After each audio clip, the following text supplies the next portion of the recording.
তোমরা অনেকেই আমাকে জিজ্ঞাসা করো দিদিভাই তোমার বাড়ি কোথায়। তো সবাইকে তো রিপ্লাই করা হয় না, তো আজকে ভাবলাম চলো বলেই ফেলি আমার বাড়ি কোথায়। তো আজকে তো হচ্ছে শুক্রবার, শুক্রবার যেহেতু ছেলেদের স্কুল থাকে তো স্কুল গেছিলাম, তো স্কুল থেকে বাড়ি এসে স্নান টান করে রেডি হয়ে চলেছি স্টেশন। আমরা যাব হচ্ছে এখন মামার বাড়ি। তো তোমরা প্রায় মানুষের জানো যে আমার মামার বাড়ি হচ্ছে দেবগ্রাম, আর আমার বাড়ি হচ্ছে বেলডাঙাতে।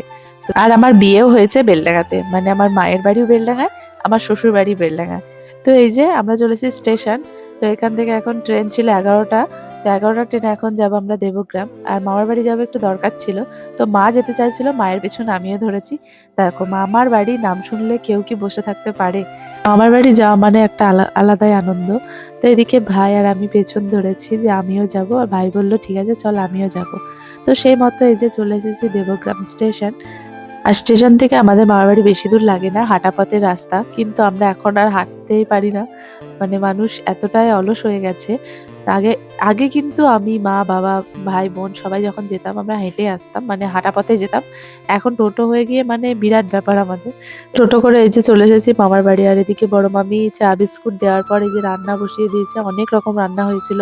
তো এদিকে চলে এসেছে আমি দিদা ঠাকুর ঘরে। তো এই যে আমাদের কালিমা, তোমরা তো আগেও দেখেছো, আবারও তোমাদেরকে দেখালাম।